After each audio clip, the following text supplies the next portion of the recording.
नमस्कार, स्वागत है आपका हमारे चैनल पर। मैं हूं आपके साथ शिप्रा सैनी।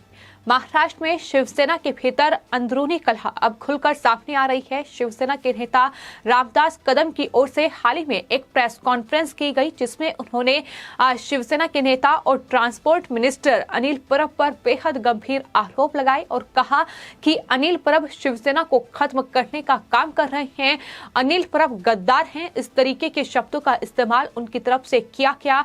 लेकिन अब शिवसेना के भीतर जारी इस अंदरूनी कलह पर बीजेपी के नेता और केंद्रीय मंत्री नारायण राणे के बेटे ने चुटकी ली है। नितेश राणे और नीलेश राणे ने इस पूरे मामले को लेकर बयान दिए हैं। उन्होंने कहा है कि जिस तरीके से नारायण राणे, जो कि उनके पिता हैं और फिलहाल केंद्रीय मंत्री हैं, उनका इस्तेमाल उद्धव ठाकरे ने किया और फिर इस तरीके से च्युइंगम की तरह बाहर थूक दिया, यही काम अब रामदास कदम के साथ भी किया जा रहा है।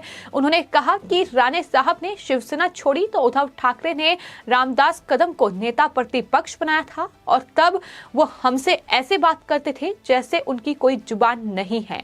अब रामदास कदम जैसे कई शिवसैनिकों को ये सोचना चाहिए कि उद्धव ठाकरे आपका कैसे इस्तेमाल करते हैं, जब उपयोग से बाहर हो जाते हैं तो किस तरीके से च्युइंगम की तरह थूकते हैं। तो इस तरीके का बयान देकर अब उन्होंने साफ तौर पर रामदास कदम को ये समझाने की कोशिश की है कि किस तरीके से उनका इस्तेमाल किया गया है। उन्होंने कहा है कि इसका सबसे अच्छा उदाहरण है शिवसेना के नेता और पूर्व मंत्री रामदास कदम। इतना ही नहीं, नितेश राणे की ओर से अपने बयान में ये भी कहा गया है कि मैं अब रामदास कदम को बताऊंगा कि आखिर उनके साथ क्या कुछ हुआ है।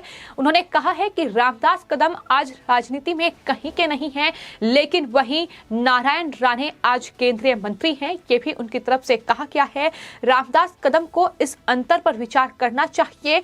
उद्धव ठाकरे पर निशाना साधते हुए उन्होंने कहा कि उद्धव ठाकरे अपने जीवन में कभी भी एक व्यक्ति नहीं रहे हैं। उद्धव ठाकरे ने शिवसेना पार्टी का इस्तेमाल सिर्फ और सिर्फ अपने हितों के लिए किया है।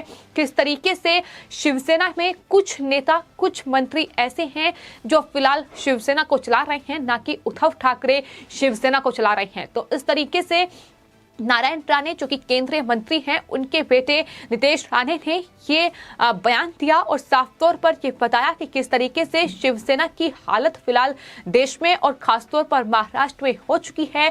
शिवसेना एक एक कर तमाम नेताओं का इस्तेमाल कर रही है और फिर उन्हें च्युइंगम की तरह बाहर निकाल कर फेंक रही है। तो ये तमाम बड़े आरोप उन्होंने लगाए हैं और उन्होंने कहा है कि कई शिवसैनिकों को रामदास कदम की घटना का एहसास होना चाहिए। इतना ही नहीं, नितेश राणे की ओर से सवाल ये भी किया गया कि दरअसल रामदास कदम की ओर से जो प्रेस कॉन्फ्रेंस की गई, उसमें ये सवाल उन्होंने किया कि आखिर शिवसेना के प्रमुख कौन है, शिवसेना के प्रमुख उद्धव ठाकरे हैं या फिर अनिल परब हैं। उन्होंने कहा कि रामदास कदम ने ये बिल्कुल सही सवाल किया है। शिवसेना को उद्धव ठाकरे नहीं चला रहे हैं, बल्कि अनिल परब, आदेश बांदेकर, अनिल देसाई, वरुण सरदेसाई, ये तमाम लोग हैं जो फिलहाल शिवसेना को चला रहे हैं। दावा उनकी तरफ से ये किया गया है कि शिवसेना को 4 या 5 ताला बनाने वाले हाईजैक कर चुके हैं और यही शिवसेना को चला रहे हैं। ये तमाम बड़ी टिप्पणियां बीजेपी नेता नितेश राणे की ओर से इस पूरे मामले पर की गई है, जो खुलकर शिवसेना के भीतर की ये अंदरूनी कलह अब सामने आई है, जहां नेता एक दूसरे पर ही पलटवार करते नजर आ रहे हैं। और साफ तौर पर रामदास कदम, जो कि शिवसेना के नेता हैं और पूर्व मंत्री रहे हैं, उन्होंने ये कहा है कि उनकी राजनीति को खत्म करने की ये साजिश अनिल परब रच रहे हैं। उनके बेटे विधायक हैं, उनके राजनीतिक अस्तित्व को अनिल परब मिटाना चाहते हैं।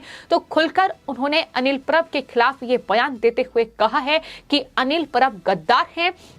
हालांकि इस पूरे मामले पर न सिर्फ नितेश राणे ने रामदास कदम को आईना दिखाने की कोशिश की है, आपको बता दें इस पूरे मामले पर नारायण राणे के दूसरे बेटे बीजेपी नेता नीलेश राणे ने भी रामदास कदम की आलोचना करते हुए ये कहा है कि फिलहाल शिवसेना के नेता रामदास कदम की जो हालत है शिवसेना में, वो इस तरीके की हो गई है कि ना घर के हैं ना घाट के हैं।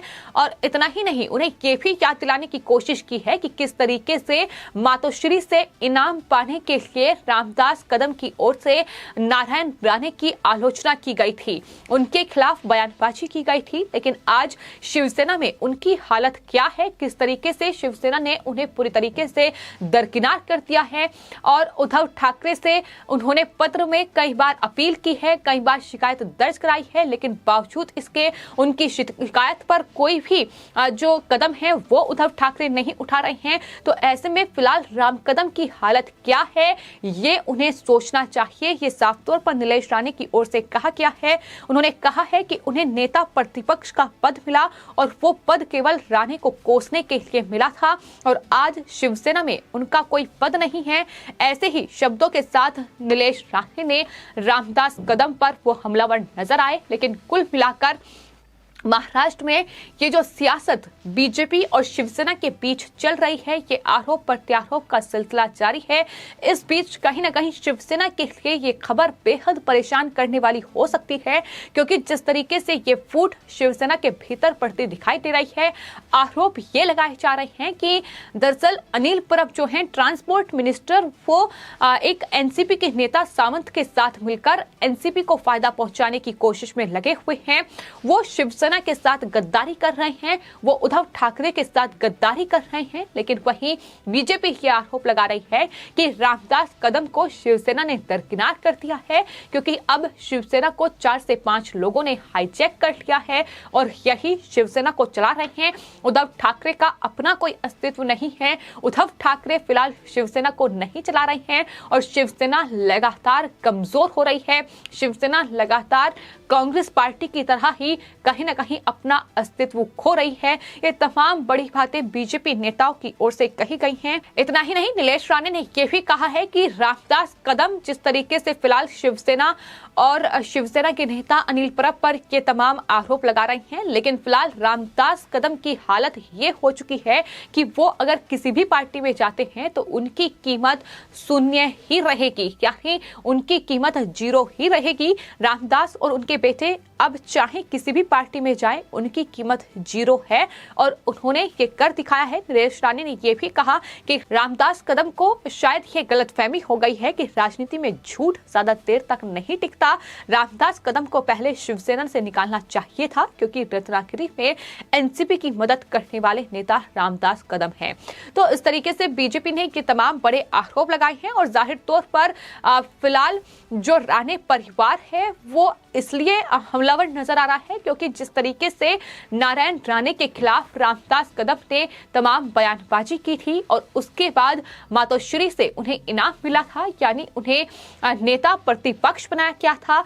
आपको बता दें, नारायण राणे पहले शिवसेना में थे, महाराष्ट्र के वो मुख्यमंत्री रह चुके हैं, लेकिन उन्होंने शिवसेना से अलग होने का फैसला किया और इस तरीके से रामदास कदम ही वो नेता थे जिन्होंने नारायण राणे के खिलाफ बयानबाजी की, जिन्होंने उद्धव ठाकरे की कैबिनेट में जगह पाने के लिए इस तरीके की टिप्पणियां जो हैं वो नारायण राणे पर की थी। और यही वजह है कि फिलहाल केंद्रीय मंत्री नारायण राणे के बेटे नितेश राणे और नीलेश राणे दोनों ही, जो कि बीजेपी के नेता हैं, वो इस तरीके से शिवसेना पर हमलावर हैं और शिवसेना की पोल खोल रहे हैं कि किस तरीके से शिवसेना काम करती है, किस तरीके से उद्धव ठाकरे के शासन में शिवसेना लगातार धूमिल हो रही है, शिवसेना कमजोर हो रही है। शिवसेना की जो छवि थी, जो साधारण शिवसैनिक था, जो तमाम पार्टी के कार्यकर्ता थे, कहीं ना कहीं उनकी अब कोई जगह पार्टी में नहीं रही है, क्योंकि जिस तरीके की राजनीति शिवसेना कर रही है, कांग्रेस पार्टी और एनसीपी के साथ मिलकर वो सत्ता चला रही है, तो ऐसे में कहीं ना कहीं शिवसेना की विचारधारा भी कांग्रेस और एनसीपी वाली हो गई है।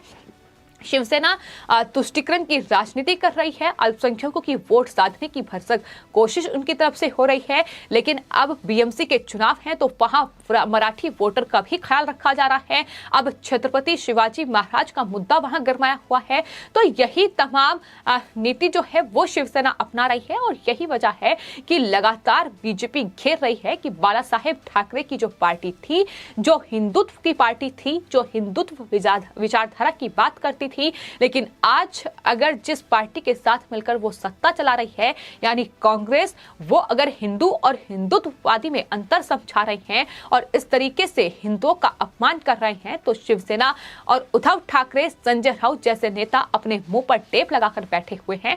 तो ये समझ में आ रहा है कि किस तरीके की राजनीति फिलहाल शिवसेना कर रही है, लेकिन शिवसेना की ये अंदरूनी कलह आखिर किस तरीके से शिवसेना को ले डूबेगी, ये आने वाले वक्त में देखना होगा। फिलहाल आपकी इस पूरे मामले पर क्या राय है, हमें कमेंट बॉक्स में जरूर लिखें और चैनल को सब्सक्राइब करें। धन्यवाद।